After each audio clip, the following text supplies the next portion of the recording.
अज़ाद, तुम्हारी सिस्टर की मेमोरी काफ़ी शॉर्ट है। वो बातें याद रखती है, ये एक अच्छी अलामत है।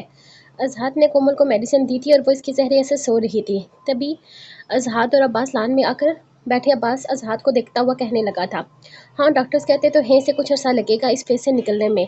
कभी कभी वो नॉर्मल लड़की की तरह रिएक्ट करती है, मगर कभी कभी वो बिल्कुल अपने हवास में नहीं होती। किसी के सामने क्या बात करना है, किस तरह से अमल करना है, इसे समझ में नहीं आता।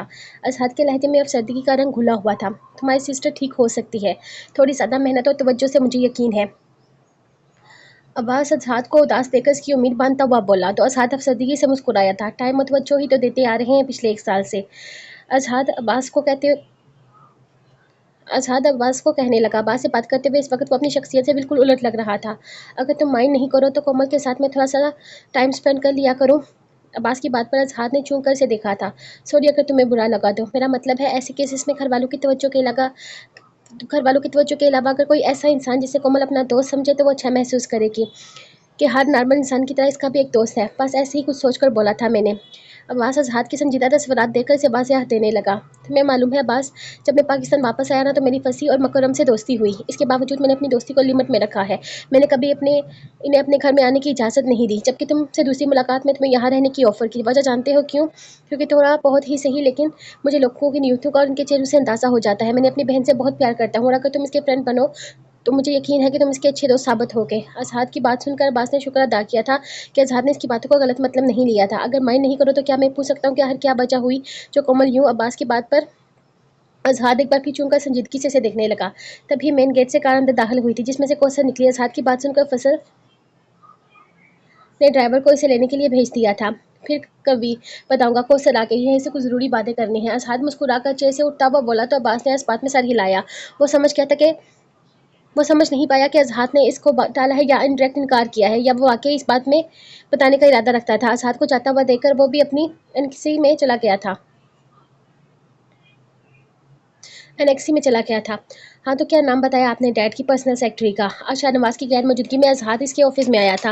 वो इस वक्त शाहनवाज की कुर्सी पर बजमान मुश्ताक साहब से मुखातब था।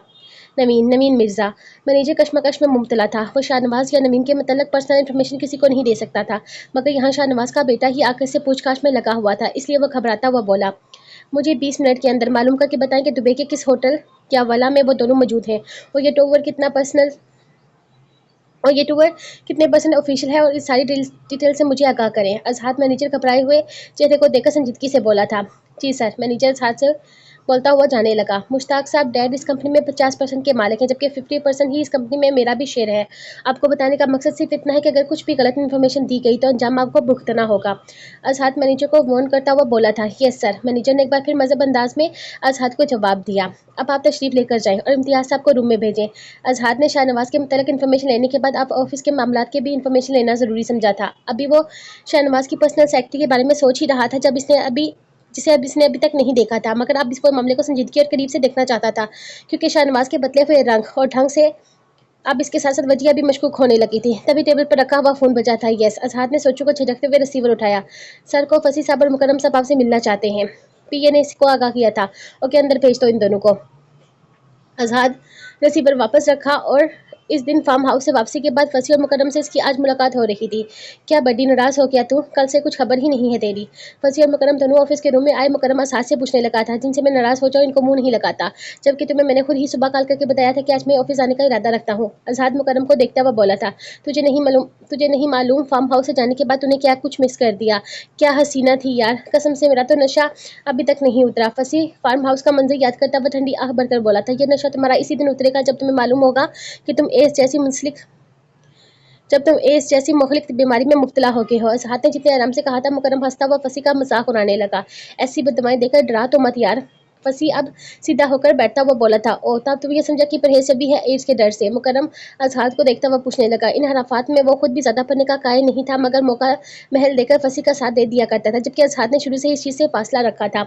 सिर्फ एड्स का ही डर नहीं है, खौफ खुदा भी कोई चीज़ होती है। वैसे भी एक हराम चीज़ तो मुँह लगी हुई है, दूसरे की तलब अगर शिद्दत इख्तियार कर गई तो हलाल तरीका ही अपनाऊंगा। अज़हद चेयर पर झूलता हुआ मुकरम को बताने लगा था, यानी हलाल तरीके से हलाल होने का सोचा है तूने? फसी की बात पर वो तीनों हंसे थे। हलाल होने का नहीं, करने का। असाद पीए से अपने साथ इन दोनों के लिए भी कॉफी का बोलने लगा था। कोई बकरी भी तलाश की है या अभी तक सोचों में ही अटका हुआ है? फसी ने मैंने हैसी से पूछा। तब अजहाद को हुनैन याद आई थी।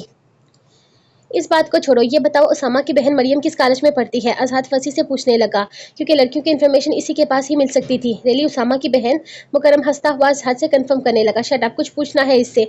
अजहद का जैसे मरियम के नाम पर मुंह करवा हुआ था। अबे मरियम को छोड़, तुझे मालूम है इस दिन तेरे फार्म हाउस से निकलने के बाद कौन मिली? वही हसीना जिसका तुम फोन नंबर भी लेने में कामयाब नहीं हो सका था। फंसी इस रात का हनैन का किस्सा याद करके अजहद को बताने लगा। हनी, अजहद के लबों से बेइख्तियार हनी का नाम अदा हुआ था और चेहरे के तासरात एकदम संजीदा हो गए थे। मान गया यार, क्या लड़की थी। इस लड़की ने ना तो तुझे इस लड़की से ना तो तू नंबर निकलवा सका और ना ही वो लड़की इस डफर के हाथ लगी इस रात। मुकरम हंसता हुआ अजहर को बताने लगा, जिस पर अब अजहर को गुस्सा आने लगा था। यानी इस रात हनैन के पीछे लगने वाले लड़के इसी के दोस्त थे। एक बार इस हसीना को जरा नजर आने दे, फिर देखना कैसे बचती है वो मुझसे। फंसी मुकरम को देखता हुआ बोला। तभी असाद एक झटके से कुर्सी से उठा, तेजी से कदम बढ़ाता हुआ फंसी के करीब आया। एकदम इसका गिरबान पकड़कर इसे कुर्सी से उठाया था। क्या बकवास की है तूने इसके मतलब? दोबारा बोल। असाद गुस्से में फंसी का गिरबान पकड़ता हुआ पूछने लगा, जिस पर फंसी इसका अंदाज देखकर हैरान रह गया था। मुकरम भी कुर्सी से उठकर खड़ा हो गया। क्या तुझे हो गया क्या है अचानक? फंसी ने असाद का हाथ अपने गिरबान से हटाना चाहा, मगर इस वक्त असाद के हाथों की मजबूत गिरफ्त और आंखों में गुस्सा देखकर वो दोनों हैरान रह गए थे। इसके मतलब अगर कोई भी गलत सोच दोबारा तुम्हारे दिमाग में आई या आइंदा कभी भी इसको मैली नजर से देखा ना, तो मैं तुझे जिंदा जमीन के अंदर गाड़ दूंगा। फंसी अजहद अभी भी फंसी का गिरबान पकड़ता हुआ गुस्से में इससे बोला था। रिलैक्स यार, क्या हो गया है तुझे? एक लड़की के लिए तो इतना जज्बाती हो रहा है। वो सिर्फ एक लड़की है, हम दोस्त हैं तेरे। मुकरम मोते की मुकरम मौके की संगीनियत को देखते हुए अजहद से नरम लहजे में बोला था, जिस पर अजहद ने फंसी का गिरबान छोड़ा था। राइट, हम दोस्त हैं। अजहद अपनी कुर्सी पर बैठा हुआ बोला। मुकरम के इशारे पर फंसी भी कुर्सी पर बैठ गया था। अजहद को ना जाने क्यों फंसी का इस तरह से हुनैन के मुतल्लिक बोलने पर गुस्सा आ गया था और वह गुस्से में फंसी का गिरबान पकड़ बैठा था, जबकि फंसी शुरू से ही लड़की के मुतल्लिक ऐसे ही सोच रखता था। अजहद सिगरेट सुलगाता हुआ अपने दिमाग को ठंडा करने लगा। कल तुम ऑफिस गए थे हैरियत? शाहनवाज कल रात को ही वापस लौटा था और इस वक्त ऑफिस के लिए तैयार बैठा नाश्ता कर रहा था। तभी नाश्ते की टेबल पर मौजूद असाद से पूछने लगा। हाँ, सोच रहा हूँ अब बाकायदगी से और संजीदगी से ऑफिस और दूसरे मामलात का जायजा लूँ। असाद नाश्ता करते हुए वजीहा पर एक नजर डालकर शाहनवाज को देखता हुआ कहने लगा था, तुम पहले घर के मामलात का जायजा तो लो। मेरे पीछे कोमल की हालत बिगड़ी, इस वक्त तुम घर पर होना चाहिए था, न कि सैर सपाटों पर। शाहनवाज अजहर पर तंज करता हुआ बोला, क्योंकि सुबह जब इसने वजीहा की कॉल देखी तो मोबाइल फोन शाहनवाज अजहर पर तंज करता हुआ बोला, क्योंकि सुबह जब इसने वजीहा की कॉल देखी तो मोबाइल पर बात करने से इससे कोमल के बारे में मालूम हुआ था। डैड, इस रात सैर सपाटों में और दुनियावी रंगीनियों में कौन मशगूल था, यह आपसे बेहतर कौन जानता है। मैं दोस्तों के पास से घर आने के लिए निकल रहा था, रास्ते में मेरी कार खराब हो गई, वरना मुझे अपनी बहन की एक बाप की तरह फिक्र रहती है। इस वजह से आज मैंने दूसरे साइकियाट्रिस्ट से कंसर्न किया है। वैसे आपकी इतला के लिए कर्ज है कि मंडे से ऑफिस ज्वाइन कर रहा हूँ, क्योंकि अब मुझे आपकी तरफ से भी फिक्र लाहक हो गई है। अजहर शाहनवाज को जताता हुआ कहने लगा, जिस पर शाहनवाज के साथ साथ वजीहा ने भी चूं कर असाद को देखा था। क्या मतलब है तुम्हारा? कौन सी फिक्र के मतलब बात कर रहे हो तुम? वजीहा ने चूं कर असाद से पूछा। आपने गौर नहीं किया दिन ब दिन डैड की पर्सनैलिटी में बढ़ते हुए निखार को? कल रात दुबई से वापसी के बाद डैड कुछ ज्यादा ही फ्रेश दिखाई दे रहे हैं। असाद शाहनवाज को सिलकाता हुआ नाश्ते से भरपूर इंसाफ करने लगा, जिस पर वजीहा खामोश, मगर शाहनवाज को गुस्सा आ गया था। क्या बकवास कर रहे हो अपनी माँ के सामने मेरे मुतल्लक? शाहनवाज गुस्से में असाद को देखता हुआ बोला था। आप दुआ करिए बकवास ही हो तो अच्छा है। असाद अब संजीदगी से शाहनवाज को देखकर खामोश बैठी वजीहा इन दोनों को देख रही थी। अब खामोश बैठी मेरा मुंह क्या देख रही हैं? तमीज सिखाइए इस बदतमीज को, बाप से कैसे बात की जाती है। शाहनवाज वजीहा को बोलता हुआ उठ गया और ऑफिस के लिए निकल गया था। अब वजीहा असाद की तरफ देखने लगी। आप बेफिक्र है, मैं सब ठीक कर दूंगा।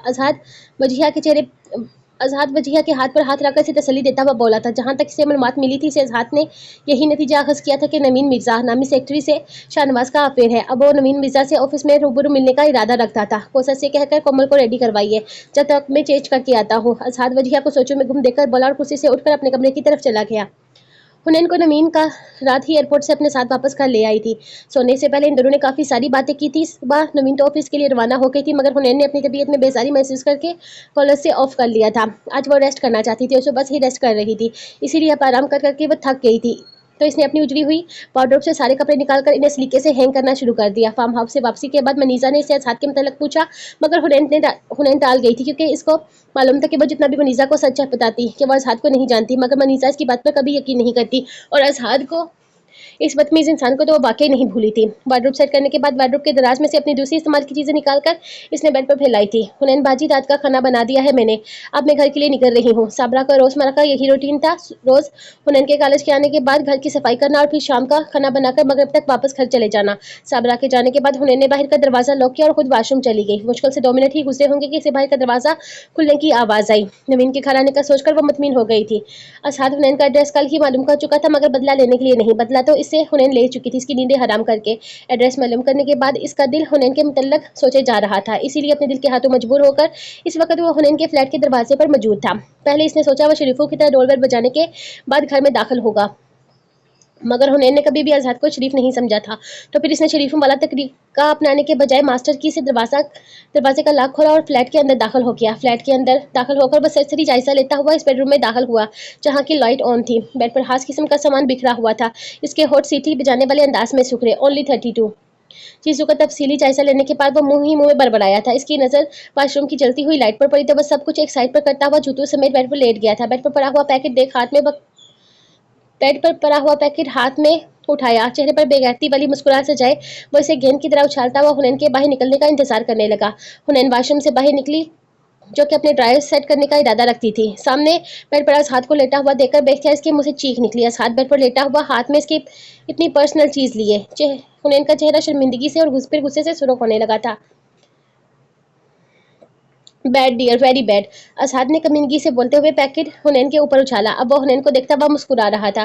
तुम्हारी हिम्मत कैसे हुई मेरे बेडरूम में घुसकर यूं मेरी पर्सनल चीजों को छूने की? हुनैन इसकी बात को इग्नोर करके गुस्से से बोली थी। मालूम नहीं क्यों, मगर पहली मुलाकात से ही तुम्हारे और मेरे बीच में लफ्ज पर्सनल कुछ अजीब सा लगता है। क्या तुम अपने रूम में ये मीना बाजार यूं ही सजाए रखती हो? वो अभी भी बेड पर लेटा हुआ हुनैन को इश्तियाक भरी नजर से देखता हुआ पूछ रहा था। बंद करो अपनी बेहुदा गुफ्तगू, बदतमीज इंसान, और लिख लो मेरे घर से। 1 मिनट, फ्लैट का दरवाजा तो लॉक था, तुम अंदर कैसे आए? हुनैन ने इसको निकल जाने के लिए बोला, मगर अचानक इसको ख्याल आया कि वो घर के अंदर कैसे आया। समझ में नहीं आ रहा तुम्हारे सवाल को मासूमा कहूँ या बचकाना।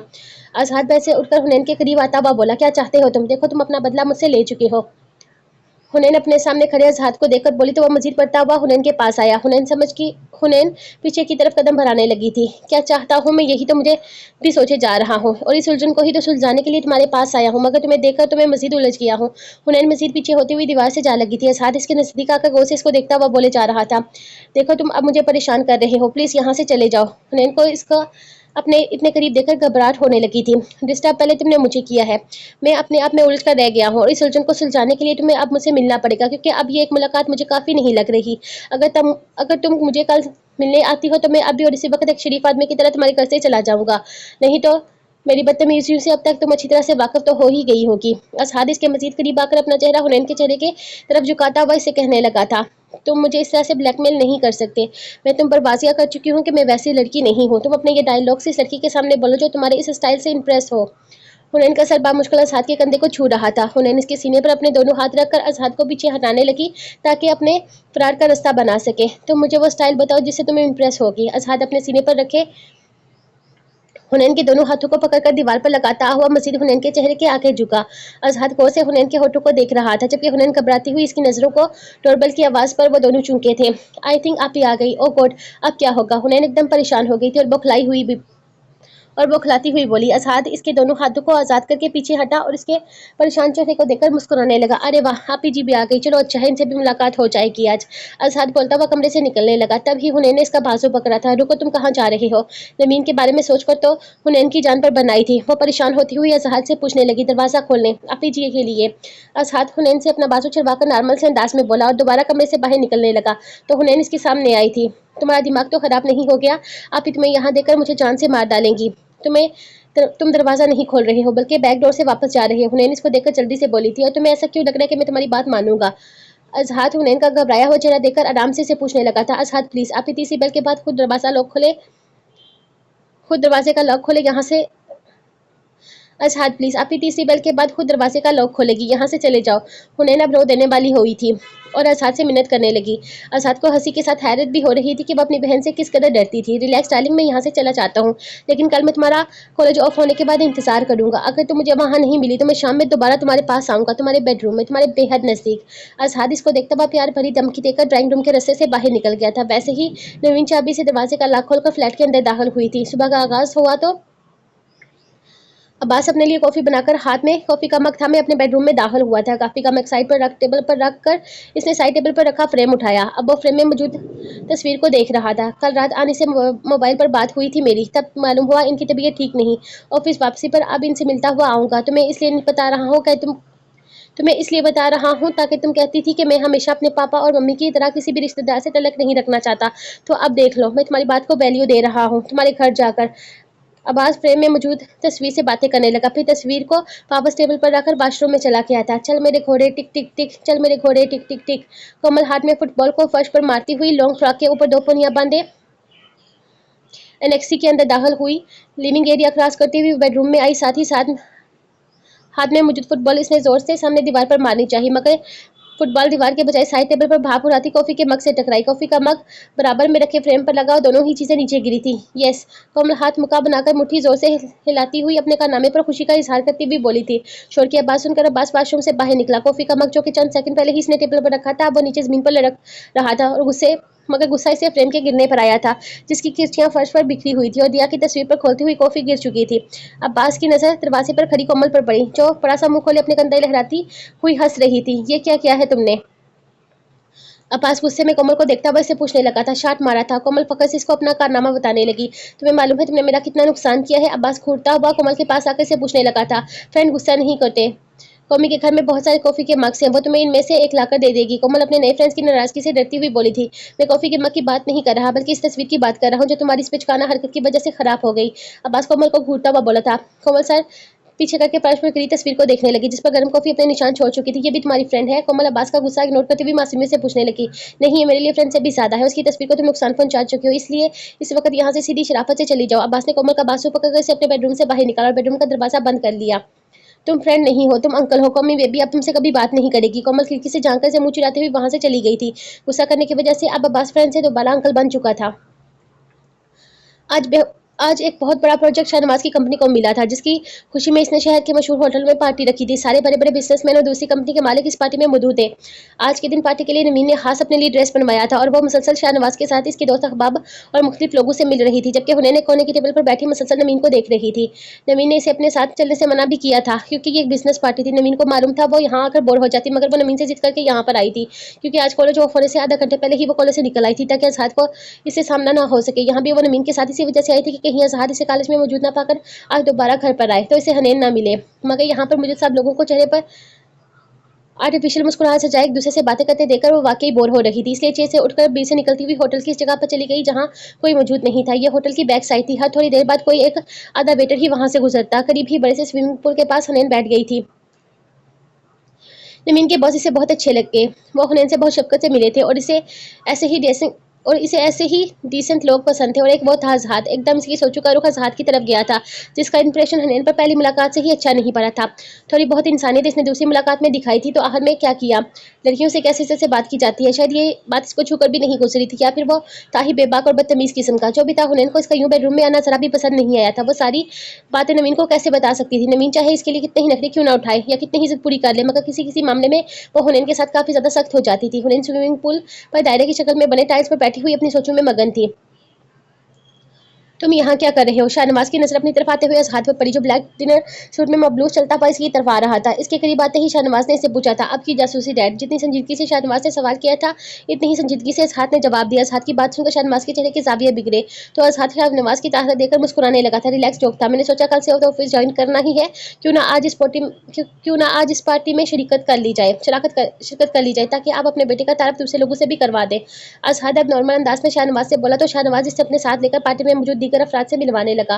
खुर्शीद साहब हो तो तुम जानते ही हो, बाकी सब ऑफिस के वर्कर्स का तुमसे कल ही तारफ हो जाएगा जब तुम ऑफिस ज्वाइन करोगे। हाँ, तुम्हें नवीन से मिलवाता हूँ। सबसे तारफ करवाने के बाद अब शाहनवाज ने वेटर से ऑफिस के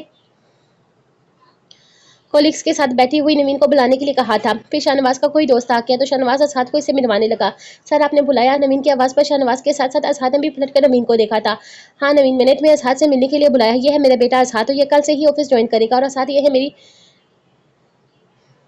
पर्सनल सेक्रेटरी मिस नवीन मिर्जा, ऑफिस की अहम और मेहनती वर्कर। शाहनवाज इन दोनों से एक दूसरे का तारुफ करवा रहा था, जबकि वो दोनों पलक झपकाए बिना खामोशी से एक दूसरे की तरफ देख रहे थे। नवीन अजहर को पहली नजर में ही पहचान चुकी थी। ये वही बदतमीज लड़का था जो हुनैन को इस दिन तंग कर रहा था और खुद नवीन से भी बदतमीजी से मुखातब हुआ था। दूसरी तरफ अजहर ना सिर्फ नवीन को पहचानता बल्कि इसे चाह सा दच्चा भी लगा था।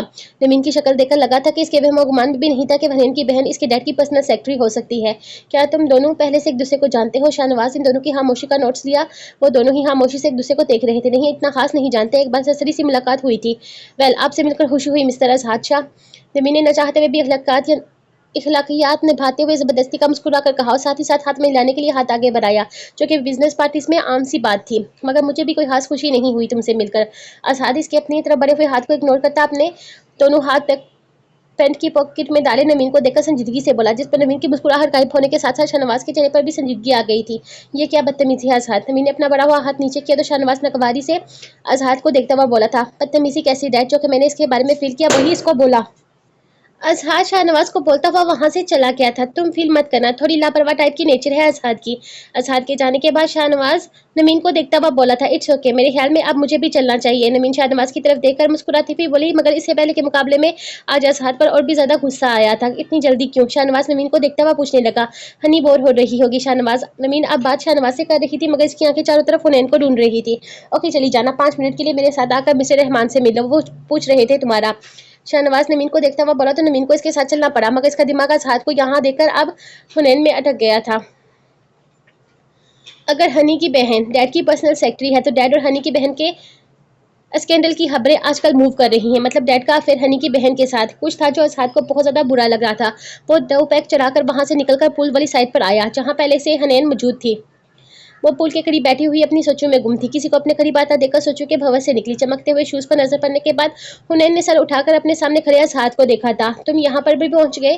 हुनैन खड़ी होकर हैरत से इसको देखती हुई बोली, आखिर वो इंसान था या कोई जिन जो हर जगह इसके पीछे पीछे चला आता था? ये मेरा गुमान है या वाकई तुम मेरे सामने हो? अजहर ने 2 बार इसे असाद ने 2 बार जोर से अपनी आंखें झपकाई। शायद आज 2 पैक में इसको अच्छी हंसी चढ़ गई थी, तभी तो इसे अपने सामने हुनैन खड़ी नजर आ रही थी। इस वक्त वो अपने डैड और नवीन को बिल्कुल फरमोश कर चुका था। मेरे सामने ज्यादा बनने की जरूरत नहीं, तुम मेरा पीछा करते करते यहाँ तक आए हो ना? आखिर क्यों कर रहे हो तुम मुझे तंग? हुनैन चिढ़कर इससे पूछने लगी थी। अब मैं अपना प्रॉब्लम समझ गया हूँ। मैंने तुम्हारा पीछा नहीं किया बल्कि तुम्हें बहुत ज्यादा मिस किया, क्योंकि ना ही तुम आज कॉलेज आई ना ही अपने घर पर मौजूद थी। क्योंकि देख लो, मेरे दिल सच्चे दिल से तुम्हें याद करने लेकिन देख लो, मेरे सच्चे दिल से याद करने पर तुम आज मुझे मेरे सामने हो। अजहर हुनैन को देखता हुआ बोला और साथ ही इसका हाथ थामा ताकि इसे छूकर महसूस कर सके कि वाकई इसके सामने खड़ी है। मतलब तुम आज दोबारा मेरे फ्लैट में आए थे और कॉलेज भी। इस तरह मेरा पीछा अपने टाइम वेस्ट करके तुम्हें कुछ भी हासिल नहीं होगा। हुनैन इसके हाथ में अपना हाथ नोटिस किए बगैर अजहर को देखती हुई बोली, जिस पर अजहर इसको देखकर मुस्कुराया था। अजहर टाइम वेस्ट करने वालों में से नहीं है डार्लिंग। इसे जो शय पसंद आ जाए वो इस पर अपनी मेहर लगाकर इसे हासिल कर लेता है। अजहर हुनैन का थामा हुआ हाथ अपने होठों की तरफ लेकर जाता हुआ बोला तो हुनैन ने एक झटके से अपना हाथ खींचा। अजहर को हुनैन की हरकत कुछ खास पसंद नहीं आई थी। जब इसने करीब आकर हुनैन की कमर के गिद्ध अपने दोनों बाजू हाइल किया और खुद से हुनैन को नजदीक कर लिया। आज तुम्हारा चेहरा देखकर तो मैं ये भूल ही गया कि तुम किसकी बहन हो, मगर मैं चाहता हूँ कि तुम यहाँ से जाकर अपनी बहन को बताओ कि अजहर चीज़ क्या है। अजहर बोलता हुआ हुनैन के चेहरे पर झुकने लगा था। अजहर छोड़ो मुझे, ये तुम क्या कर रहे हो?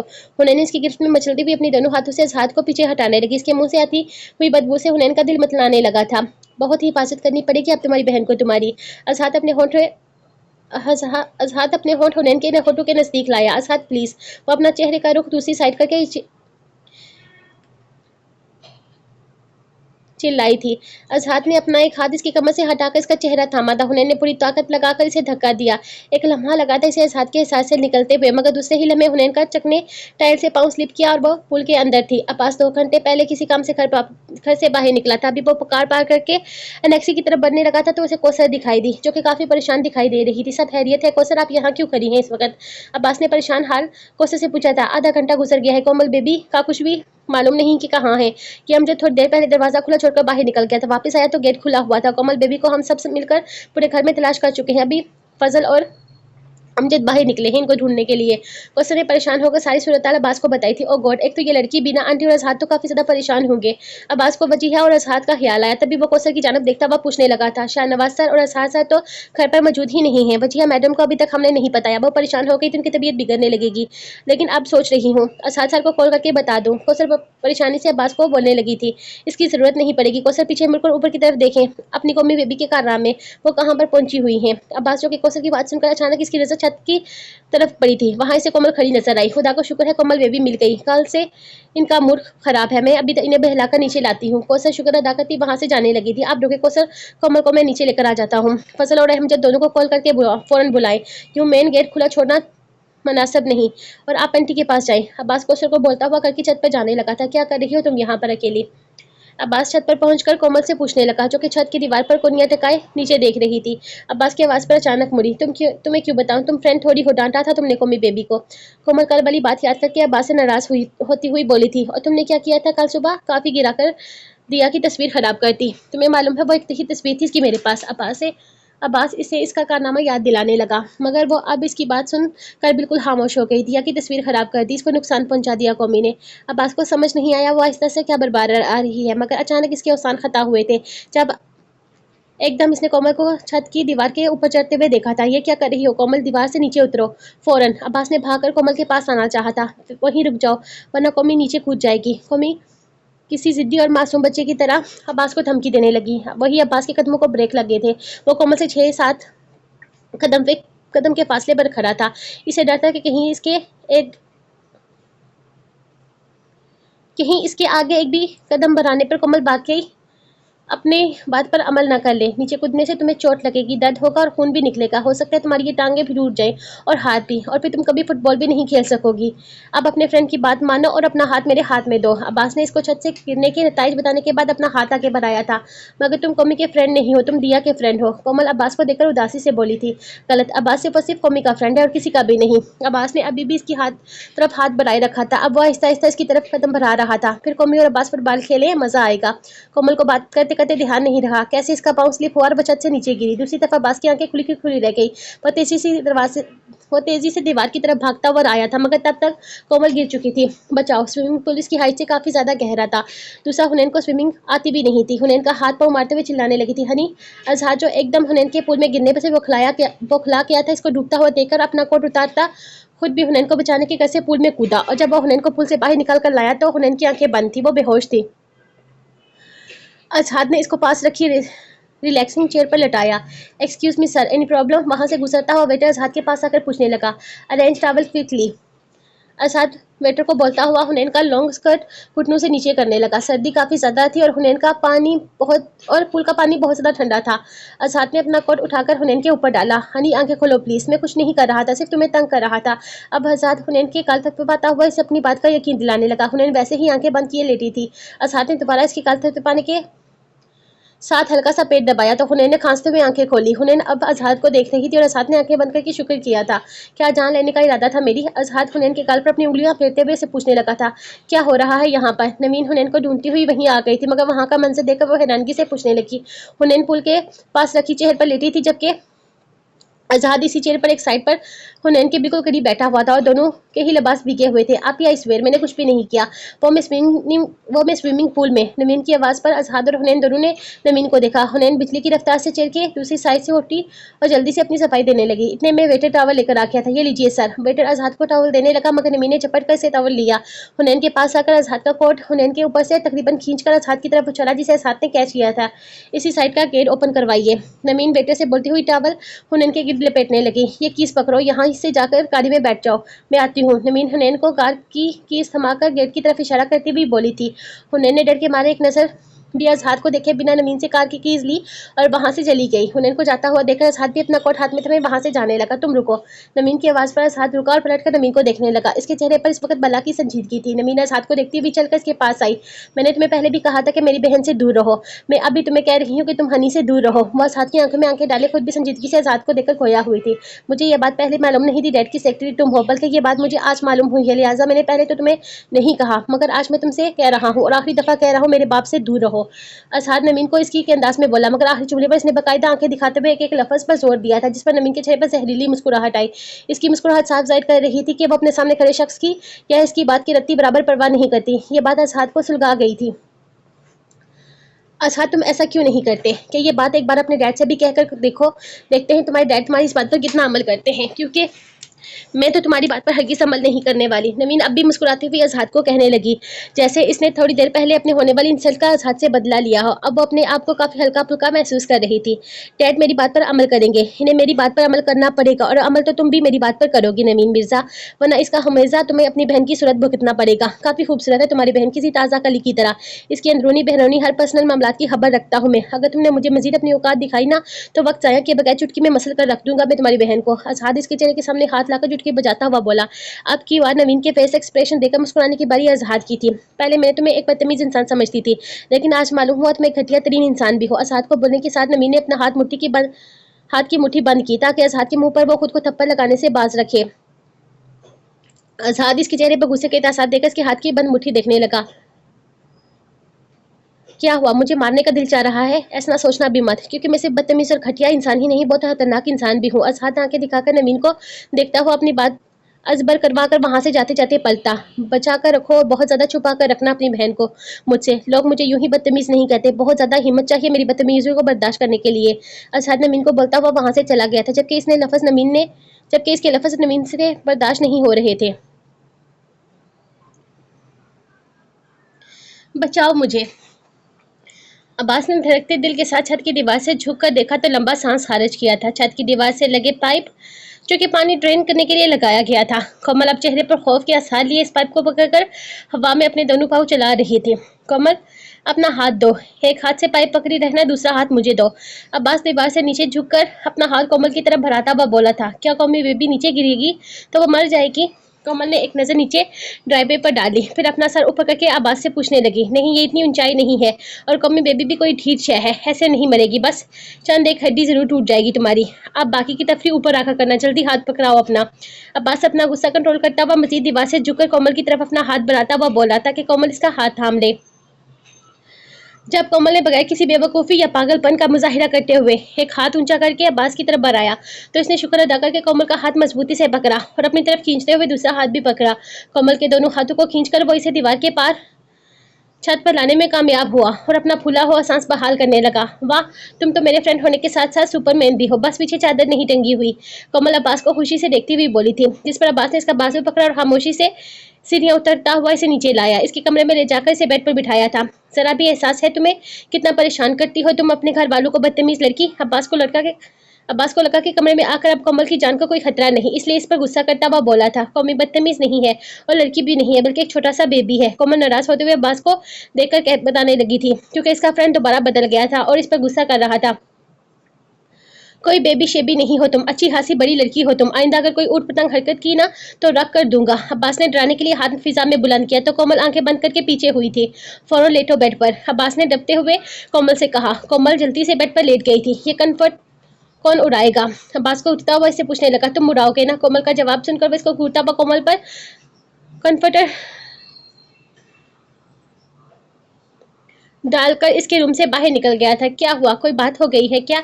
इससे पहले ऐसा कभी नहीं हुआ था कि शाहनवाज की आमद पर नमीन ने इसे स्माइल नहीं दी थी, इसका कोट उतारकर हैंग नहीं किया था। शाहनवाज इसके रवैये का नोट्स लेता हुआ इसे पूछने लगा था, आपको याद है चंद दिन पहले मैंने बताया था कि एक लड़का हनी से इसका नंबर मांग रहा था और इस लड़के ने मुझसे भी काफी बदतमीजी की थी। शाहनवाज वो लड़का अज़हात था। नमीन शाहनवाज को देखकर इसके सामने चेयर पर बैठकर शाहनवाज को बताने लगी, अज़हात ने हनीन का नंबर मांगा था। शाहनवाज को नवीन की बात सुनकर काफी हैरत हुई थी, क्योंकि शाहनवाज अपने बेटे की सरगर्मियों से वाकिफ था। वो पीने पिलाने के चक्कर में मबलूस रहता, मगर लड़कियों से दोस्ती काफी लिमिट में रखता था। क्यों, वो लड़का आपका बेटा है तो आपको यकीन नहीं आ रहा मेरी बात का? नवीन शाहनवाज को देखती हुई पूछने लगी। मैंने ऐसा कब कहा? मैं तुम्हारी बात पर यकीन नहीं कर रहा। अच्छा उठो, यहाँ आओ। शाहनवाज ने नवीन को चेहरे से उठाकर रूम में मौजूद सोफे पर लाकर बिठाया था और खुद भी इसके पास बैठा। शाहनवाज कोई मेरे बारे में कुछ भी बात करे मुझे शायद इतना बुरा नहीं लगेगा, मगर कल अज़हात ने हनी के मतलब बहुत गलत बात बोली है। आप हनी से मेरी अटैचमेंट जानते हैं, मेरी बहन मुझे बेहद अजीज है। अज़हात की बातों को लेकर मैं काफ़ी डिस्टर्ब हो गई हूँ। नवीन शाहनवाज को कल रात अज़हात की बोली हुई बातें बताने लगी, जिसे सुनकर शाहनवाज के माथे पर नागवार लकीर बाजियाँ हुई थी। तुमने मुझे कल रात को ही क्यों नहीं बताया ये सब? नवीन के मुँह से अज़हात की बातें सुनकर शाहनवाज को अज़हात पर गुस्सा आने लगा था। मैं आपको रात को डिस्टर्ब नहीं करना चाहती थी, मगर इस वक्त आपको ये सब कुछ बता रही हूँ ताकि मैं और हनी आगे जाकर डिस्टर्ब ना हो। एक बात और, मैं भी अज़हात को हम दोनों के मतलब शक हो गया है। नवीन परेशानी से देखते हुए शाहनवाज को बोली तो शाहनवाज ने नवीन का हाथ थाम दिया था।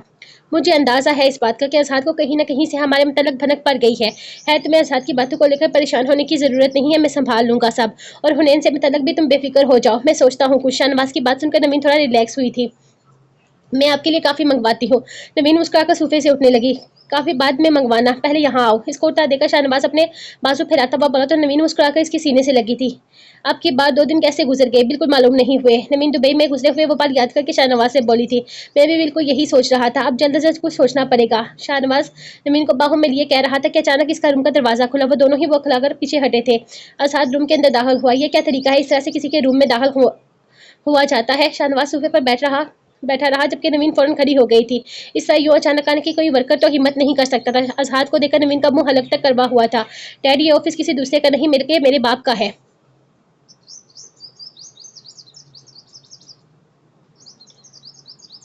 ओह गलत बोल गया, जितना ये ऑफिस आपका है इतना मेरा भी है। क्या कुछ पर्सनल काम हो रहा था? काफी घबरा गए थे आप? अजहर तनकीदी निगाहों से नवीन को देखता हुआ शाहनवाज की कुर्सी पर जा बैठा। बकवास बंद करो अपनी, और जो कहने आए हो वो कहो, तो नहीं तो अपने रूम में जाओ। शाहनवाज इसकी बात पर भड़कता हुआ बोला था। बात तो करनी है आपसे डैड, मगर किसी दूसरे के सामने नहीं। Hey you get out from here. Azhar Shahnawaz को जवाब देता हुआ अचानक नवीन को देखकर बोला। नवीन का चेहरा गुस्से और हजरात से सुरख हो गया था। यह कौन सा तरीका है बात करने का अजहर? क्या सारे मैनर्स और एटिकेट्स तुम अमेरिका छोड़कर आ गए हो? मालूम नहीं है तुम्हें लेडी से कैसे महातब किया जाता है? शाहनवाज सोफे से उठकर अब अजहाद पर मजीद भड़कता हुआ बोला, मगर अजहाद इतने ही मजे से कुर्सी पर बैठा हुआ झूल रहा था। मैं टके टके के एम्प्लॉइज के सामने बात करना पसंद नहीं करता डैड, इसको बाहर भेजें।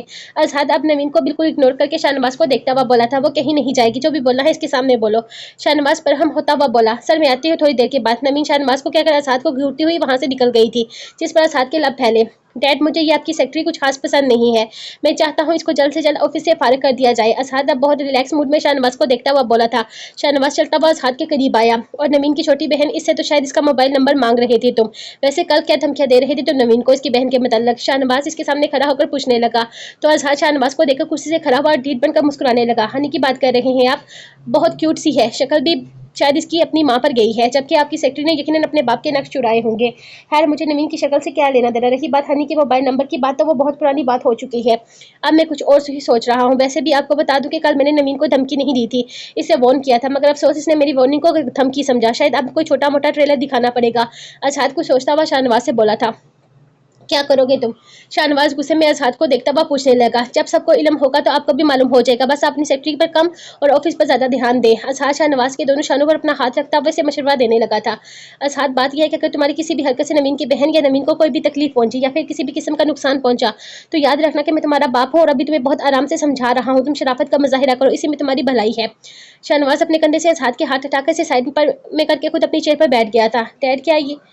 डैड क्या है ये जो मुझे तकलीफ देता है? मैं इसे दोहरी तकलीफ देता हूँ। और रही बात नुकसान पहुंचाने की, तो एक बिजनेसमैन को नफा नुकसान का सोचना ही नहीं चाहिए। और जहाँ तक बात है शराफत का मुजाहिरा करने की, तो अभी तक मैंने शराफत का मुजाहिरा ही किया हुआ है, मगर मैं ऐसा ज़्यादा देर तक नहीं कर सकता। आपको अपने बढ़ते हुए कदम रोकने होंगे डैड, वरना आप मुझसे किसी भी तरह की तवक्को कर सकते हैं। अजहार शाहनवाज को देखकर कहता हुआ इसके रूम से चला गया था। अजहाद ऑफिस से अपने रूम में आकर बैठा, वैसे ही दरवाजा खुला और नवीन चलती हुई अजहाद के रूम में आई थी। टेबल पर अपनी दोनों हथेलियां जमाकर हल्का सा झुकी। कल तुमने जो भी हनी के मतलब कहा अजहाद, वो मैंने बहुत मुश्किल करके जब्त किया था। आगे से मेरी बहन के मतलब बोलना तो दूर की बात, सोचना तक नहीं, वरना नवीन मिर्जा से तुम्हें दुश्मनी किस कदर महंगी पड़ सकती है तुम अंदाजा भी नहीं लगा सकते। नवीन संजीदगी से अजहाद को देखती हुई बोली थी, किसकी परमिशन से तुम मेरे रूम में आई हो? ये मेरे बाप का रूम नहीं है, और ना ही मैं अपने बाप की मुहतरम मुलाजमों को मुंह लगाना पसंद करता हूँ, बल्कि इन्हें इनकी औकात में रखता हूँ। ये बात आइंदा के लिए याद रखना। एक बात और भी याद रखना नवीन मिर्जा, अगर तुमने अपनी राहों का तयन दुरुस्त स्मित में नहीं किया, तो तुम्हें मेरे मुंह से बोले हुए अल्फाज तो जैसे तैसे बर्दाश्त कर ही गई हो, लेकिन अगर तुमने अपनी हरकतें नहीं छोड़ी, तो मैं जो तुम्हारी बहन के साथ करूंगा वो तुम्हारे लिए बर्दाश्त करना बहुत मुश्किल हो जाएगा। चलो अब दफा हो जाओ मेरे रूम से। अजहाद इसको संजीदगी से बोलता हुआ एक बार फिर कुर्सी पर रिलैक्स होकर बैठ गया था। तुम्हें अपने मुलाजमों को मुंह लगाना पसंद नहीं है अजहाद, अब तुम देखना कि ये टके की मुलाजमा कैसे तुम्हारे सर पर नाचती है। नवीन मिर्जा चीज क्या है और इसकी औकात क्या है, इसका तुम्हें बहुत जल्द अंदाजा हो जाएगा। अजहाद नवीन को बोलती हुई इसके कमरे से बाहर निकल गई थी, जबकि अजहाद लाइटर से सिगरेट सुलगाता हुआ नवीन की बोली हुई बातों को सोचने लगा। शाहनवाज मुझे आपसे जरूरी बात करनी थी। लंच के बाद शाहनवाज एक फाइल में गुम था जब नवीन अपने टेबल से उठकर शाहनवाज की टेबल पर आई थी। बोलो मैं सुन रहा हूँ। शाहनवाज ने फाइल एक तरफ रखी और नवीन की तरफ मतवज्जो हुआ। मुझे हनी के मतलब आपसे जरूरी बात करनी थी शाहनवाज। नवीन शाहनवाज को देखकर बोली, बोलो क्या कहना चाहती हो तुम हनी के बारे में? शाहनवाज अब गौर से नवीन को देखता हुआ पूछने लगा था। शाहनवाज मैं खुर्शीद साहब के बेटे रफा से हनी की शादी करना चाहती हूँ, वो अच्छा सुलझा हुआ लड़का है, प्लीज आप इस सिलसिले में खुर्शीद साहब से बात करें। नवीन शाहनवाज को देखते हुए बोली, सच तो यह था कि वह हाथ की बातों से डर चुकी थी और हुनैन के लिए कोई रिस्क लेना ही नहीं चाहती थी। आर यू सीरियस नवीन? मुझे हैरत हो रही है तुम्हारी इस बचकाना बात पर। हुनैन की अभी उम्र ही क्या है? इतनी छोटी उम्र में तुम इसकी शादी के बारे में सोच कैसे सकती हो? आखिर ऐसा क्या मसला दरपेश आ गया है? शाहनवाज को जैसे नवीन की सोच पर हैरत हुई थी। शाहनवाज, आप मेरी टेंशन नहीं समझ सकते। मुझे आपके बेटे से खौफ आ रहा है। वो हनी के साथ कुछ भी। नवीन परेशान होती हुई शाहनवाज को देखकर बोली थी, अजहाद कुछ नहीं कर सकता हुनैन के साथ, तो शादी इन सब मसलों का हल नहीं है। मैंने तुम्हें कहा है ना, मैं हुनैन के मतलब सोचूंगा। यकीन करो, मुझे बेहतर ही जो मुझे बेहतर लगेगा मैं वही सोचूंगा। अब रिलैक्स हो जाओ। शाहनवाज नवीन को यकीन दहानी कराता हुआ बोला तो नवीन मुस्कुराकर उठने लगी, मगर आंखों के आगे अंधेरा छाया तो वो दोबारा टेबल पकड़कर चेयर पर बैठ गई थी। क्या हुआ है तुम्हें? तुम ठीक हो? शाहनवाज उठकर नवीन के पास है, उसके कंधे पर हाथ रखकर फिक्रमंदी से पूछने लगा, आप सिर्फ हनी का मसला हल करें, बाकी दूसरे मसले मैं खुद सोल्व कर लूंगी। नवीन शाहनवाज को देखकर लापरवाह अंदाज में बोली थी, क्या मतलब है तुम्हारी इस बात का? क्या सोल्व करोगी तुम? नवीन, यहाँ मेरी तरफ देखो और मुझे बताओ कि क्या बात है। शाहनवाज एक उम्र गुजार चुका था, यूं अचानक नवीन का चकराना और अब नसें चुराना इसे बहुत कुछ समझा रहा था। आपको एहतियात से काम लेना चाहिए था शाहनवाज। खैर, मैं आपको इस वक्त कोई टेंशन नहीं देना चाहती। आज सुबह ही मुझे मालूम हुआ है, आई एम प्रेग्नेंट। मैं कल ही गायनोलॉजिस्ट से अपॉइंटमेंट लेकर इस प्रॉब्लम को सोल्व करती हूँ। नवीन अब नरमी से बोलती हुई शाहनवाज का हैरतज़दा चेहरा देखने लगी थी। इतनी बड़ी बात तो मुझे सुबह बताने के बजाय अब बता रही हो नवीन। तुम होती कौन हो ये फैसला करने वाली? ये बच्चा है मेरा है, ये मेरा मैटर है, इसको कैसे सोल्व करना है मैं तुमसे बेहतर जानता हूँ। शाहनवाज से नाराज होता हुआ बोला और अब अपना हैंग किया हुआ कोट पहन रहा था। पहले ही कितने मसले आ गए हैं, ये बात बताकर मैं आपको टेंशन नहीं दे सकती थी। इस मसले का सोल्यूशन मैंने निकाल लिया है, वक्त और हालात के हिसाब से यही सूटेबल है। नवीन शाहनवाज को देखकर खुद भी कुर्सी से उठती हुई बोली थी, नवीन तुम्हारे हमारा बच्चा मसला लग रहा है। शाहनवाज अब सोच से इसको देखता हुआ पूछने लगा था, अब आप बताइए शाहनवाज, इस वक्त ये मसला नहीं है तो और क्या है? दुनिया वालों के सामने, आप अपनी फैमिली के सामने, मैं अपनी बहन के सामने क्या जवाब दूंगी है? नवीन अब सीरियस होकर शाहनवाज से पूछने लगी थी, जो सच है हम वही जवाब देंगे, तुम कोई उल्टी सीधी हरकत नहीं करोगी अभी, और इसी वक्त तुम मेरे साथ अपना प्रॉपर चेकअप के लिए चल रही हो। शाहनवाज नवीन को देखता हुआ बोला था, ठीक है, मगर इस वक्त हम कहीं नहीं जा रहे। आज आजाद का फर्स्ट डे है ऑफिस में, वैसे भी कल अपनी फ्रेंड डॉक्टर शीला से अपॉइंटमेंट ले लेती हूँ, और वो गायनोलॉजिस्ट है, मैं इसी को चेकअप करवाना चाहती हूँ, यही ठीक रहेगा। नवीन शाहनवाज का कोट उतार कर वापस हैंग करती हुई बोली थी। आज आजाद का ऑफिस में दूसरा दिन था, तो वो सारी फाइल मंगवाकर खुर्शीद साहब से ऑफिस के मालूमात और वर्कर्स के बारे में जानकारी ले रहा था। थोड़ी देर पहले इसने लैपटॉप पर मौजूद सेव डेटा और सारी फंडिंग चेक की थी। खुर्शीद साहब, आप कल लंच ब्रेक के बाद एक मीटिंग ऑर्गेनाइज करें जिसमें ऑफिस के तमाम वर्कर्स की शमूलियत लाजमी हो। मैं तमाम वर्कर्स के सामने इनके रूबरू होकर इन्हें अपने काम का अंदाज और कुछ कवायद बताना चाहता हूँ। ये फाइल्स मैंने देख ली हैं, परसों जो टेंडर हमारी कंपनी को मिला है, मुझे इसकी सारी डिटेल्स आज आधे घंटे में अपने टेबल पर चाहिए। असाद ने खुर्शीद साहब को बोलते हुए लैपटॉप पीछे खिसकाया, जिस पर वो पिछले 1 घंटे से नजर जमाए हुए था। अब वो अपना सर पीछे चेयर पर टिकाकर आंखें बंद करता हुआ कुर्सी पर झूलने लगा था। खुर्शीद साहब आजाद का इशारा समझकर कमरे से निकल गए थे। अभी से चंद सेकंड ही गुजरे थे कि आजाद का मोबाइल बजने लगा। आजाद ने आंखें खोलकर अपने मोबाइल की स्क्रीन देखी, उसे वाजिद की कॉल आ रही थी। वाजिद इसके ऑफिस का एक ही वर्कर था जिसे आजाद की कल मुलाकात हुई थी। इसने अपना तारुफ करवाते हुए आजाद को अपनी वफादारी का बताया कि वो ऑफिस के मुताल्लिक हर अंदर बाहर के मामले और ऑफिस की हर छुपी हुई बातों पर नजर रखे हुए है। आजाद इसके चेहरे पर चाय कमीनगी देखकर समझ गया था कि वो सही बोल रहा था। वो ऐसे ही कामों में माहिर इंसान था, तभी आजाद ने इसके एक नए काम पर लगा दिया था। हाँ वाजिद बोलो, कैसे कार मिलाई? आजाद कार रिसीव करता हुआ वाजिद से पूछने लगा, सर झूठा मुँह बड़ी बात, मगर खबर भी बहुत जरूरी है और बहुत बड़ी है, इस वजह से आपको कार मिलाई। वाजिद थोड़ा हिचकिचाता हुआ बोला था, फजूल कोई में टाइम बर्बाद करने वाले लोग मुझे पसंद नहीं, काम की बात करो। आजाद बेजार होता हुआ इससे बोला था, सर शाहनवाज सर और नवीन मैडम आधे घंटे पहले ऑफिस से निकले थे, मगर वो इस वक्त एक हॉस्पिटल में है। मेरा मतलब है मैटरनिटी होम में मौजूद है। वाजिद की बात सुनकर आजाद एकदम कुर्सी से सीधा होकर बैठा था। हुनैन को बार बार परसों वाला मंजर याद आ रहा था, कैसे आजाद इसको स्विमिंग पूल से बचा कर लाया था। इस वक्त वो होश में नहीं थी, मगर वो महसूस कर सकती थी आजाद की आवाज़ आजाद की आवाज़ में अपने लिए परेशानी, अपने लिए फिक्र, और होश में आने के बाद शायद इसकी आंखों में मोहब्बत भी। नहीं नहीं, ये मैं क्या सोचने लग गई हूँ इस बदतमीज इंसान के बारे में। हुनैन फौरन अपना दिमाग में आने वाली सोच को झटका था। आखिर इसे क्या जरूरत है यूं मेरे पीछे पड़ने की? अच्छा खासा पैसे वाला इंसान है, शक्ल और सूरत भी ढंग की है, लड़कियों की कमी थोड़ी है इसे भला। हुनैन अपनी सोचों में गुम जाकर आईने के सामने खड़ी हो गई थी। तो शक्ल और सूरत में मैं भी कौन सी कम हूँ। अब वो शीशे के सामने खड़ी खुद अपना जायजा लेने लगी, फिर अपने बालों को स्कार्फ की मदद से बांधने लगी। अफसोस कद से मार खा गई थी हनी तुम। वैसे तो हाइट इतनी छोटी नहीं, लेकिन शायद आजाद के शोल्डर तक आती होगी। हुनैन सोचती हुई दोबारा बेड पर लेट गई। इसे एक और मंजर याद आया, जब आजाद इसके बेडरूम में आया था। तो मुझे बता दो तो मेरे किस स्टाइल से इंप्रेस होगी। आजाद के बोले के अल्फाज हुनैन को याद आए, साथ ही ये भी कि वो उसे कितने नजदीक खड़ा था, और उसकी बोलती हुई नजरें। हुनैन ने अपना निचला फोन दांतों में दबाया। नजदीक तो वो मेरे परसों रात को भी था। इसके मुंह से आती वो अजीब सी स्मेल शायद ड्रिंक की थी। ये सोच आते ही हुनैन का दिल बड़ा होने लगा था। मुझे और कुछ भी नहीं सोचना चाहिए इसके मतलब। इसकी क्लास में और मेरी क्लास में नुमाया फर्क है। वो ड्रिंक करता है, हर आम बिगड़े हुए अमीरजादे की तरह। यकीनन इसे लड़कियों के फ्रेंडशिप का भी शौक होगा, कहीं गर्लफ्रेंड होंगी इसकी। हुनैन दिल मजीद मजीद बादल हुई थी। और सबसे बढ़कर आप ही के सामने तो मैं अपनी सोच जाहिर भी नहीं कर सकती। वो सीधा सीधा मेरा गला दबाने में देर नहीं लगाएंगी। डोरबेल की आवाज़ पर हुनैन ने खरीद में देखा था। नवीन के ऑफिस से आने का टाइम हो गया था। वह दरवाज़ा खोलने लगी। शुक्र है परसों रात पार्टी से वापसी पर ड्राइविंग के दौरान नवीन ने इसे बहुत ज़्यादा पूछताछ नहीं की थी। सिर्फ नवीन ने इतना पूछा था कि वह पानी में कैसे गिरी, जिस पर हनीन ने इसे बताया कि इसका पाँव स्लिप हुआ था और हजरत ने इसको बचाया था। असहाद इस जगह पर कैसे आया और कब आया, क्या कर रहा था, ये इसे नहीं मालूम। न जाने वो असली बात क्यों छुपा गई थी और यह भी नहीं बता सकी कि अजहाद इनके फ्लैट में भी आ चुका है। परसों रात को हम ड्राइविंग के दौरान न जाने क्या सोचकर नवीन ने हुनैन को बताया था कि अजहाद इसका पास का बेटा है। हुनैन को महसूस हुआ जैसे नवीन और भी कुछ बोलना चाह रही थी मगर वो खामोश रही थी। हुनैन ने दरवाज़ा खोला तो अजहाद को अपने सामने खड़े पाया। हुनैन ने हैरानगी से पूछा। इसके चेहरे पर संजीदगी छाई हुई थी। वो जवाब देने के बजाय पूरा दरवाज़ा खोलकर फ्लैट के अंदर दाखिल हुआ और दरवाज़ा लॉक कर दिया। 6 बजे अमूमन अब्बास घर से वापस आ जाता था। वो थोड़ी देर पहले ही घर आया तो विंडो से इसकी नज़र घर के लान में पड़ी। से कोमल चेयर पर बैठी हुई नजर आई थी। अब्बास किचन में चला गया। एनेक्सी की सफाई तो मैट कर जाती थी मगर खाना ज़्यादातर वो खुद ऑफिस से आकर बनाता था। वजीहा ने 1-2 बार इसे पेशकश की थी कि वो यहाँ आकर इनके साथ खाना खा ले मगर इसने सहौले से इनकार कर दिया था। अभी वो किचन में मौजूद कुकिंग कर रहा था। काम करने की आदत वैसे भी इसको शुरू से ही थी। जब से इसने होश संभाला था अपने पास अपने पेरेंट्स के अलावा किसी दूसरे रिश्ते को नहीं देखा था मगर थोड़ा बड़ा होकर इससे मालूम हुआ कि इसके पेरेंट्स ने लव मैरिज की थी जिसकी वजह से इनसे कभी कोई मिलता था और ना ही किसी से इनका कांटेक्ट था। 4 साल पहले इसका अपना पेरेंट्स के साथ इत्तेफाक से पाकिस्तान आना हुआ मगर हालात की सितुनज़र्फी ये हुई कि इसकी मदर की डेथ हो गई। तब इसने फर्स्ट टाइम अपने रिश्तेदारों को देखा, अपनी हाला, मामू, चाचा और इनके बच्चों को भी। दिया से भी इसकी तभी मुलाकात हुई थी। वो इसकी हाला की बेटी थी और एक अच्छी नेचर की लड़की थी। यही वजह थी कि अपने फादर के साथ पाकिस्तान से वापसी के बाद इसका दिया से कॉन्टैक्ट रहा था। खाना तैयार हो चुका था। बस दोबारा लिविंग रूम में आया, बेडरूम में जाने लगा। दोबारा से इसने खिड़की से लॉन में देखा। कोमल अब भी दोनों पाँव ऊपर किए चेयर पर बैठी हुई थी। इसने बेडरूम में जाने का इरादा तर्क किया और बाहर लॉन में आकर बैठ गया। कमल बेबी खाना खा ले, कमी बेबी खाना खा लेना, आपकी मेडिसिन का टाइम हो गया है। अब्बास कोमल के पास पहुंचा तो कौसर कोमल के पास खड़ी इसकी मिन्नतें कर रही थी कि वो अपनी दवा खा ले। तुम गंदी आंटी हो, चली जाओ। कमी कभी तुमसे ये कर भी मेडिसिन नहीं खाएगी। कोमल ने कौसर को देखकर चीखते हुए कहा। कौसर अब्बास को देखने लगी। क्या बात है भाई, आप क्यों हमारी कौमी बेबी को तंग कर रही हैं?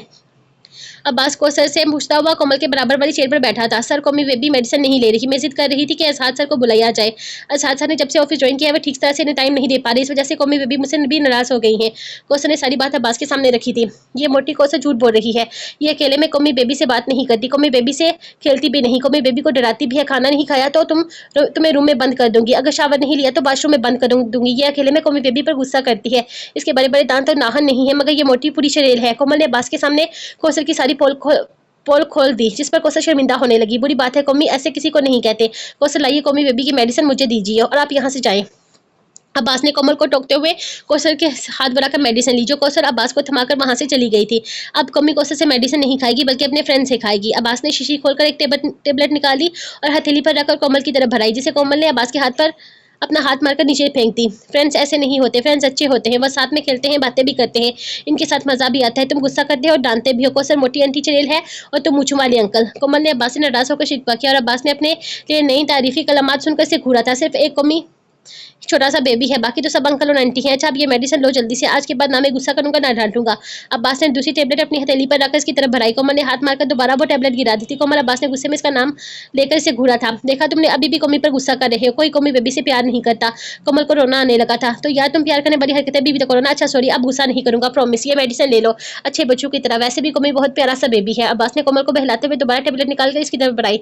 कोमल ने एक बार फिर हाथ मारकर इसे फेंक दी थी। अब्बास ने बिना कुछ सोचे समझे इसको घूरे दूसरी टेबलेट इसकी तरफ बढ़ाई। कोमल ने इसे भी हाथ मारकर फेंक दिया। चौथी और पांचवी बार भी अब्बास ने बिना कुछ कहे इसकी टेबलेट बढ़ाई मगर कोमल ने फिर भी डीटपन से वही अमल दोहराया था।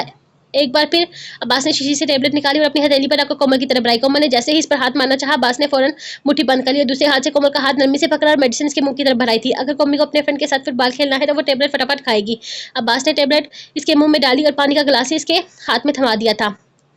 अब अपने कहे के मुताबिक अब्बास को कमल के साथ फुटबॉल खेलना थी। आज कमल खुश थी क्योंकि अब्बास आज अंकल से दोबारा इसका फ्रेंड बन चुका था, वो भी अच्छा वाला। लोग लोग क्यों कर रहे हो दरवाजे को? हुनैन ने आगे बढ़कर दरवाजे को लॉक खोलना चाहा था मगर साथ इसका बाजू पकड़कर इसे खींचता हुआ लिविंग रूम तक लाया था और वहां मौजूद बड़े से झूले पर हुनैन का धक्का दिया। साथ में इसने अपना कोट भी उतारकर झूले पर हुनैन के पास फेंका था। हुनैन अजहाद के इस अंदाज पर हैरतज़दा होकर से देखने लगी थी। देखो अजहाद, हम आराम से किसी और दिन बैठकर तफसील से बात कर लेंगे। इस वक्त आप ही के आने का टाइम हो रहा है, प्लीज तुम अभी चले जाओ यहाँ से। वो पहले भी हुनैन के बोलने पर इसके फ्लैट से चला गया था। हुनैन को लगा कि वो अब भी इसकी बात समझ जाएगा मगर आज हुनैन को इसके तेवर देखकर जरा सा खौफ आ रहा था। कुछ इसके अंदाज में बदलाव था जो हुनैन को उलझा रहा था। असहाद ने इसकी बात सुनते हुए फ्रिज से पानी की बोतल निकाली, बोतल से मुंह लगाकर पानी पीने लगा। आराम से बैठकर बात करने का टाइम अब गुजर गया, अब आराम से बात करने का कोई फायदा नहीं है। बेफिक्र हो, तुम्हारी आपी आज काफी लेट आएगी, वो बच्चा अपोर्ट करवा रही है इस वक्त। असहाद बहुत नॉर्मल से अंदाज में हुनैन को बताकर मजीद बोतल से पानी पीने लगा। यही तो इसका अपर क्लास तकबे की खुसूसियत थी। गुनाह करके फौरन ही सबूत मिटा देना। असहाद को पूरा यकीन था कि इसका बाप भी नवीन को लेकर यही काम करवाने के लिए गया होगा। क्या बकवास कर रहे हो तुम मेरी आपी के बारे में? इतनी घटिया बात बोलते हुए तुम्हें शर्म नहीं आती? निकल जाओ ये फौरन यहाँ से, वरना मैं आप ही को बता दूंगी कि तुम हमारे फ्लैट तक पहुंच गए हो। हुनैन को असहाद की बात सुनकर शदीद गुस्सा आया था। जब भी वो चीखती हुई बोली, जिस पर असहाद हंसा था। तुम्हारी बहन एक गिरी हुई लड़की है और गिरी हुई लड़की के बारे में घटिया बात करते शर्म कैसी? तुम मुझे अपनी बहन से डरा रही हो। मैं तो चाहता हूँ कि जो मैंने तुम्हारे साथ किया वो सब तुम अपनी बहन को जरूर बताओ। असहाद ने बोलते हुए पानी की बोतल हुनैन के सर पर उड़ेल दी थी। यह क्या बेहूदगी है? अचानक असहाद की हरकत पर वो तिलमिला उठी और असहाद का हाथ पकड़ने लगी। इसे बेहूदगी नहीं कहते हनी डियर, असल बेहूदगी तो मैं तुम्हारे साथ अब करूंगा। असहाद अपने एक हाथ हुनैन के दोनों हाथ काबू करता हुआ दूसरे हाथ में मौजूद पानी की बोतल से अब हुनैन के शोल्डर और गले में पानी डालता हुआ उसके कपड़े भिगोने लगा। पानी की खाली बोतल फेंककर इसने हुनैन को भी धक्का दिया। हुनैन फर्श पर जा गिरी थी। आज तुम्हारी बहन को तुम्हारी हालत देखकर मालूम होगा कि मेंटली टॉर्चर कैसे किया जाता है। असहाद टाई की नेट ढीली करता हुआ अपने आस्तीन फोल्ड करके हुनैन की तरफ बढ़ने लगा था। असहाद हुनैन ने डरकर इसका नाम पुकारा था और उठकर अपने बेडरूम की तरफ भागे। इससे पहले कि वो बेडरूम का दरवाजा बंद करती, असहाद ने जोर से दरवाजे पर अपना हाथ मारा और दरवाजा जोर से खुलने पर वो नीचे जा गिरी थी। नहीं नहीं असहाद, प्लीज नहीं। असहाद हुनैन के करीब आकर इसे उठाने लगा ताकि वो डरती हुई चीखी। वो इसे अपने हिसार में लिए हुनैन पर झुका। हुनैन ने जोर से इसके सीने पर अपना हाथ मारना शुरू कर दिए थे। असहाद इसके बालों से स्कार्फ खींचकर इसके दोनों हाथ कमर तक ले जाकर बांधने लगा। मेरा गुनाह क्या है असहाद? मुझे मेरा जुर्म बताओ। हुनैन रोती हुई से पूछने लगी। तब असहाद ने से कंधों से पकड़ा था। ये तो कहावत सुनी होगी ना कि तुमने आटे के साथ साथ गुण भी पीसता है। आज तुम अपनी बहन का क्या भुगतान भुगतोगी? असहाद हुनैन को देखता हुआ पथरीले लहजे में बोला था। हुनैन के कंधों से अपना हाथ हटाकर अपना बाजू इसकी कमर के गिर्द बांधकर दूसरे हाथ से इसका मुंह दबोचा। मालूम है तुम्हें वो अपनी अदाओं जल्मों से कैसे दिल बहलाती है, किसके बिस्तर की जिन्नत बनी हुई है पिछले 1 साल से। मालूम है तुम्हें किसके साथ तुम्हारी बहन ने नाजायज तल्लुकात अस्तूर किए हुए हैं? मेरे बाप के साथ। असहाद ने आखिरी जुमला दांत पीस कर कहे और हुनैन को बेड पर धक्का दिया। अब अपनी टाई उतार कर बेड के पास हुनैन के करीब आने लगा था। हुनैन ने रोते हुए पीछे से रखना शुरू कर दिया तो असहाद ने इसके दोनों पांव पकड़कर अपनी टाई के इसके गिर्द बांधना शुरू कर दी थी। मेरी बहन और अपने फादर के जुर्म की सजा तो मुझे क्यों दे रहे हो असहाद? मेरा क्या कसूर है? मुझ पर तरस खाओ प्लीज। हुनैन ने अपनी बेबसी से रोती हुई चीख कर असहाद से बोली थी। तुम्हारी बहन को 2 दिन पहले आगाह किया था मैंने कि अगर इसने अपने कदम ना रोके तो मैं इसकी बहन को हरगिज नहीं छोड़ने वाला। मगर कल वो ऑफिस आकर उल्टा मुझे चैलेंज कर गई है कि मेरे सर पर चढ़कर नाचेगी। या तो तुम्हारी बहन तुमसे मोहब्बत नहीं करती या फिर इसने मेरी बातों को सीरियस नहीं लिया। आज वो मेरे डैड के साथ गई है अपना गुनाह और नाजायज सबूत मिटाने। अपने बाप को तो मैं अच्छी तरह बताऊंगा ही, मगर इससे पहले मैं तुम्हारी बहन को ऐसा सबक देना चाहता हूँ जिसे वो सारी जिंदगी याद रखे। हुनैन के पाँव साइड पर करता वो इसके गर्दन पर झुका था।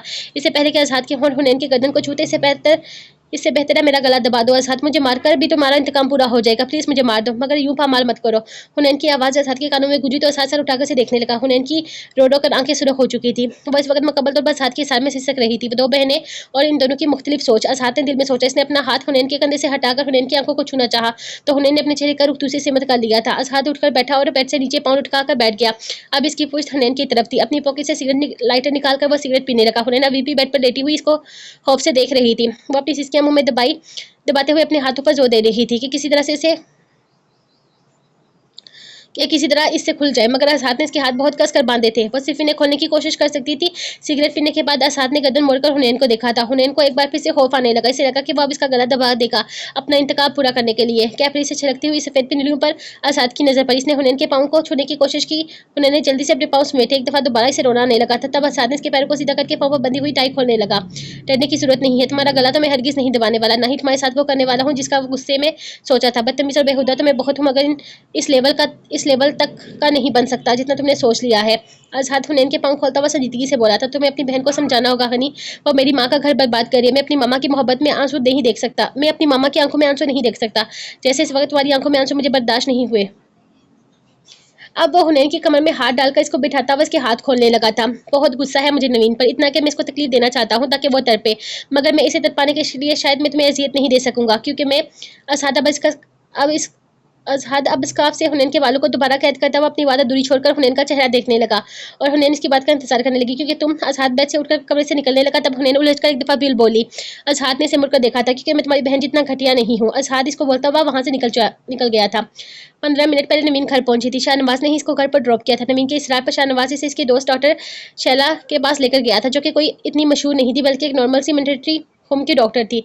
नवीन ने डॉक्टर शीला के पास जाने का इसरार इसलिए किया था ताकि वो इसे अपनी मर्जी की रिपोर्ट तैयार करवा सके। शीला को नवीन से इतनी मोहब्बत नहीं थी कि वो दोस्ती में यह काम कर देती, बल्कि नवीन की दी गई पुरकशिश अमाउंट से वो अल्ट्रासाउंड की नकली रिपोर्ट बनाने के लिए तैयार हुई थी। नवीन शाहनवाज के साथ खुश थी, जिसे साल भर से जैसे साल भर से चल रहा था, कम से कम हुनैन की शादी तक ऐसे ही चलता रहता तो अच्छा था। मगर नवीन को बीच में यूं अचानक अजहात का आना बुरी तरह खिला था। वो ना सिर्फ इसकी और शाहनवाज के बीच आया था, बल्कि इसके और हुनैन के बीच में आने की कोशिश भी कर रहा था, जो कि नवीन बिल्कुल भी बर्दाश्त नहीं कर सकती थी। अपने और अपनी बहन के बीच तो वो इसे बिल्कुल भी नहीं आने देगी, ये तो तय था। मगर अब नवीन को शाहनवाज की तरफ से भी थरका लगा रहता था। नवीन ने अपने कदम मजीद जमाने के लिए झूठ का सहारा लिया, मगर साथ ही अब वो कुछ अजहात को भी बावर करवाना चाहती थी। आज हुनैन ने इसके लिए दरवाजा नहीं खोला था। नवीन ने घर में आकर हुनैन के रूम में झांका। वो रूम की लाइट खोले, आंखों पर हाथ रखे लेटी हुई थी। नवीन के दोबारा पुकारने पर भी वो वैसे ही लेटी रही। नवीन इसके रवैये को नोट्स किए बगैर अपने रूम में आ गई तो चेंज करने के बाद किचन में जाकर अपने लिए खाना गर्म करने लगी। अबॉर्शन करवा लिया आपने? अभी खाने का दौरान हुआ ही था, तभी से हुनैन की आवाज आई। नवीन ने सर उठाकर हैरत से हुनैन को देखा। वो डाइनिंग टेबल के सामने सीने से हाथ बांधे खड़ी से सवाल कर रही थी।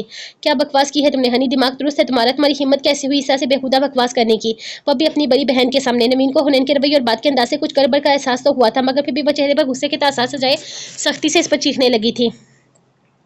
ऊंची आवाज में चीखकर मेरी बात को दबाइए मत। आपने कैसे हिम्मत कर ली इतना बड़ा और गलीज कदम उठाने की? आप कार अपने बॉस के साथ नाजायज? हुनैन एक बार फिर से बोली थी। मैं कहती हूँ बकवास बंद करो अपनी। किसने बने हैं तुम्हारे कान में? पूछती हूँ किसने तुम्हारे जहन में मेरे खिलाफ जहर उड़ेला है? नाम बताओ मुझे इसका। अब की बात नवीन पहले से भी ज्यादा जोर से चीखी थी। साथ ही वो खुशी गुस्का कर हुनैन के सामने आई और सख्ती से इसका बाजू झंझोड़ा। तभी हुनैन ने इसका दूसरा हाथ उठाकर अपने सर पर रखा था। मेरी कसम खाकर बोले आप, जो कुछ मैंने बोला है इसमें कोई सच्चाई नहीं है ना? आगे से आप को एक लफ्ज नहीं बोलूंगी। हुनैन आंखों में नमी लिए नवीन से पूछने लगी। नवीन ने गुस्से में घूरकर अपना सर इसके हाथ से हटाया था। अजहात से कांटेक्ट है तुम्हारा? किस हद तक बढ़ाया हुआ है तुमने इससे अपना रिलेशनशिप? मुझे बिल्कुल सच सच बताना हनी। ये तो तय था कि हुनैन को जो कुछ भी बनक पड़ी थी वो अजहात से ही पड़ी होगी, क्योंकि आजकल इसी ने कसम खाई हुई थी नवीन का जीना हराम करने की। जिस तरह का तलक आपका इस फादर के साथ है, मेरा इससे नहीं है। मगर आज मेरी आंखों से इसने पर्दा हटाया और मुझे बताया कि मेरी बहन कितनी गिरी हुई और हल्के किरदार की मालिक है। हुनैन रोती हुई बली, मगर नवीन के पड़ने वाले हाथ ने हुनैन को आगे कुछ भी बोलने से रोक दिया था। हुनैन बेयकीनी से अपने गाल पर हाथ रख के नवीन को देखने लगी, जो अभी भी गजबनाक नजरों से इसको घूरने में मसरूफ थी। कमरे में जाओ अपने। नवीन आंखें दिखाती हुई ये हुनैन से बोली थी। हुनैन अभी भी अपनी बहन को देख रही थी। इसकी आंखों में कोई पेशमानी, कोई शर्मिंदगी हुनैन को नजर नहीं आई थी। हुनैन का दिल वसीर खराब हुआ। जाओ। अब की बार नवीन गला फाड़ कर चीखी तो हुनैन खामोशी से अपने कमरे में चली गई थी। आज छोड़ूंगी नहीं तुम्हें मैं। नवीन दिल में बोलते अपने बेडरूम में आकर मोबाइल उठाकर शाहनवाज को कॉल मिलाने लगी।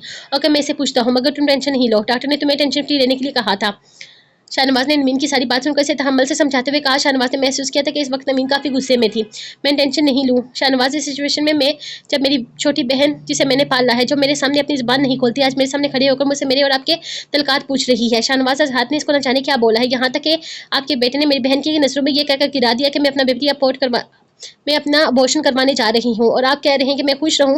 नवीन अपना कमरे का दरवाजा बंद करके मुसलसल कमरे के चक्कर काटती हुई शाहनवाज को बातें सुना रही थी।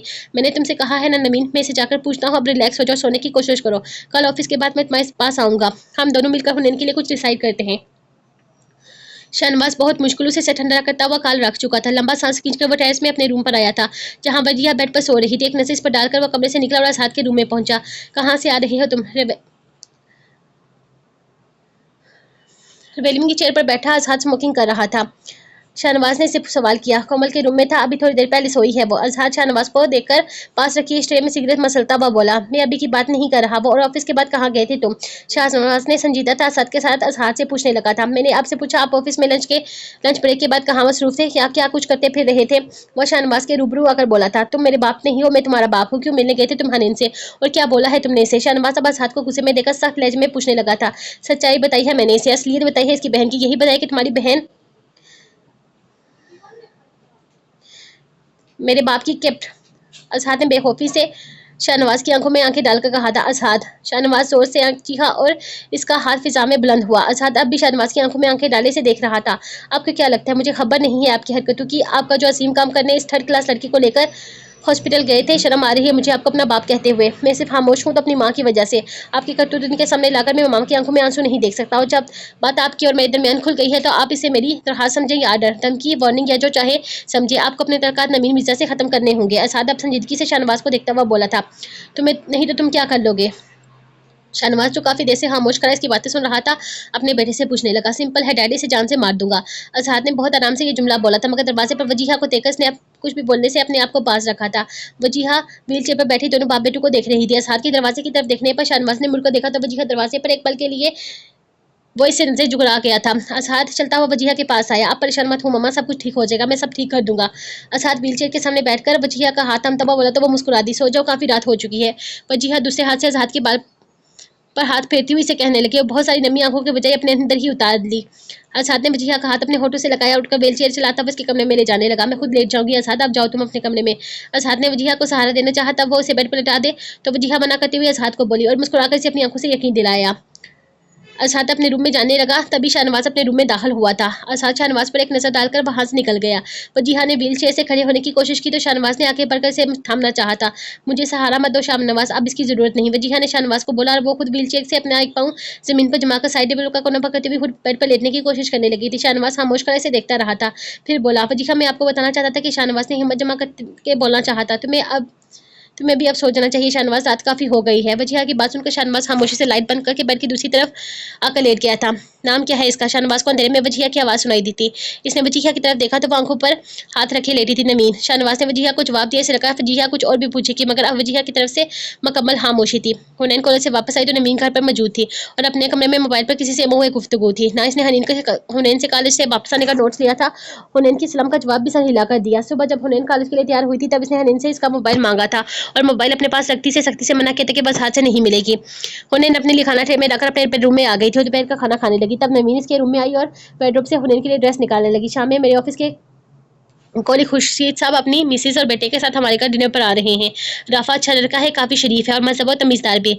मैं चाहती हूँ तुम इसे ऐसा गेस्ट से अच्छी तरह से कंपनी दो। नवीन इसका ड्रेस बेड पर रखती हुई बोली और वापस अपने कमरे में चली गई।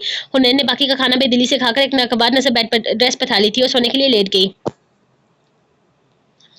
आज दोपहर इसके ऑफिस के वर्कर के साथ मीटिंग थी। खुर्शीद साहब को आज जल्दी जाना था, इसीलिए वो शाम में ही ऑफिस से हाफ लीव पर चले गए थे। खुर्शीद साहब से ही आजाद को यह खबर मिली थी कि नवीन मिर्जा जॉब छोड़ चुकी है। इस खबर पर आजाद को हैरत के साथ खुशी भी हुई थी। वो सोच रहा था कि शायद हकीकत खुलने के बाद डैड अपने किए हुए फल पर शर्मिंदा है या फिर वो जो भी बात हो वो थोड़ा रिलैक्स हुआ था, मगर कल रात से बार बार हुनैन की याद आ रही थी। कल इसने यकीनन हुनैन को हर्ट किया था, यही सोचकर वो शर्मिंदा था। वह सुबह से ही वक्फे से हुनैन का नंबर ट्राई कर रहा था, मगर इसका नंबर सुबह से ही मुसलसल ऑफ था। ना जाने से क्यों इसे लग रहा था कि जैसे कोई नया बाप खुल चुका है। इन चंद दिनों से हुनैन को सोचना दुनिया का सबसे अच्छा काम लगता था। इस हकीकत के बाद भी हुनैन के बहन से इसकी डैड का अफेयर है, इस बात को सोचकर इसे गुस्सा आ जाता था और वह अपने आप को बहुत बेबस महसूस करता था। मगर जब हुनैन का चेहरा आंखों के पर्दे के सामने लहराता तो वो इसे सोचने से खुद को रोक नहीं पाता था। कल वो क्या करने वाला था हुनैन के साथ? अगर वो इंतकामा हुनैन के साथ कुछ गलत कर देता तो शायद उम्र भर के लिए ना सिर्फ हुनैन से बल्कि खुद से भी नजर नहीं मिला पाता। इस वक्त शाम के 7 बज चुके थे और इसे अब घर के लिए निकलना था। तभी इसके रूम का दरवाजा खुला। कहाँ गायब हो गया है यार? मुकर्रम रूम में आने के बाद असाद को देखते हुए पूछा। फसी भी इसके साथ ही मौजूद था। गायब कहाँ होना है, ऑफिस ज्वाइन किया है तो बिजी हो गया था। तुम दोनों सुनाओ, क्या प्रोग्राम है तुम दोनों का आज? असाद बारी बारी इन दोनों से मिलता हुआ पूछने लगा। हमारा जो भी प्रोग्राम हो तेरे बिना अधूरा है। चल आज किसी अच्छे से होटल में डिनर करते हैं। फसी असाद को देखता हुआ पूछने लगा था। आज मूड नहीं है यार, फिर कभी सही। असाद का बाकी इस वक्त घर जाने का इरादा था, तभी वो फसी को इनकार करते हुआ बोला था, मालूम है मुझे तुम इस दिन वाली बात को लेकर मुझसे अभी तक नाराज हो। फसी ने बुरा सा मुंह बनाकर असाद को देखते हुए कहा था, पागल हो गया है क्या?